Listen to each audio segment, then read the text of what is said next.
this idea that it's qualitatively different and adult ADHD in women needs its own diagnostic criteria and their own, form of therapy and their own medication.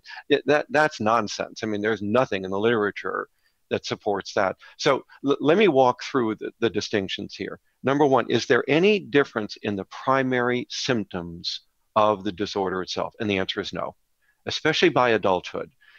The gender ratios are very, very similar, if not equivalent. The nature of the symptoms, the frequency of the symptoms in adult women are the same as adult men. So at the level of sort of the DSM-5 criteria, the 18 symptoms and so on, there are no gender differences. So there's no need for new criteria, and there's no need for women to have a whole different set of symptoms than men, because there's no evidence for that.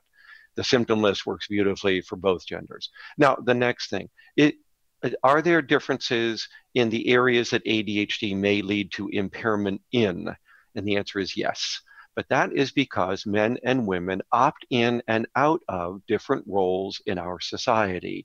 And depending upon what roles you are opting into, you may find that your ADHD is interfering with those more than roles you chose not to go into. And let me be quick about that, or clear about that. Let's suppose you're a career woman who has opted into the fast lane of your professional development, and you're committed to that, and you're trying to have it all, and you opt to marry, and maybe you opt to have children, but your career is your primary focus.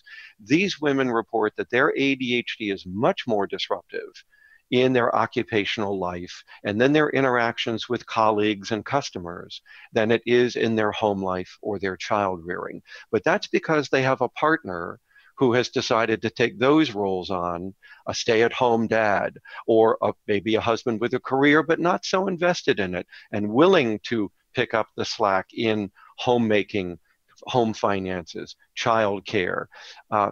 On the other hand, let's suppose that the woman has opted into a more traditional role and division of labor in her relationship. Well, she's going to be reporting that her ADHD is far more disruptive of child rearing, finances, homemaking, scheduling, and the typical responsibilities, which can be numerous, that housewife, homemaker, mother is going to play. And she doesn't report as much difficulty in current education, current career life, current customer relations, even if she's working a part-time job or volunteering.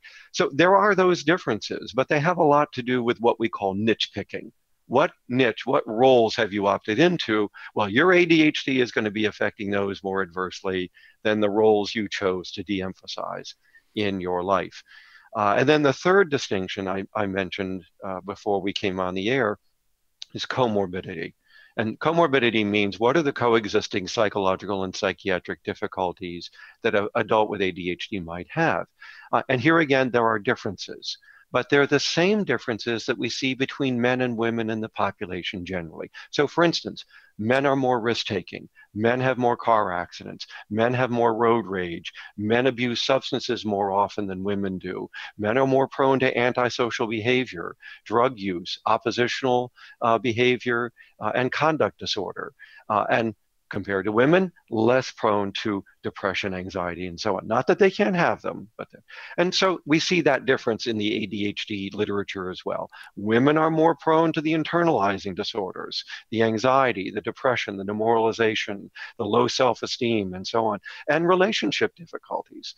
So, but that's not specific to ADHD men and women. That's a general population difference. And we see it again in ADHD men and women, and ADHD might magnify it to some extent, but it isn't different than it is in typical men and women. So would you say then there's differences in the maladaptive coping strategies or coping mechanisms? Yes, yeah. Okay. It's, first of all, the difference is in the magnitude of the difference. Women with ADHD, excuse me, are even more likely than typical women to have eating disorders. But women in general are more likely to have an eating disorder, excuse me. So the point is, there are these gender differences, they're in the population, and they're recognized, but ADHD can exacerbate them, can drive them further down the road so that, as I said, women with a disorder are even more likely to have anxiety than women in the general population.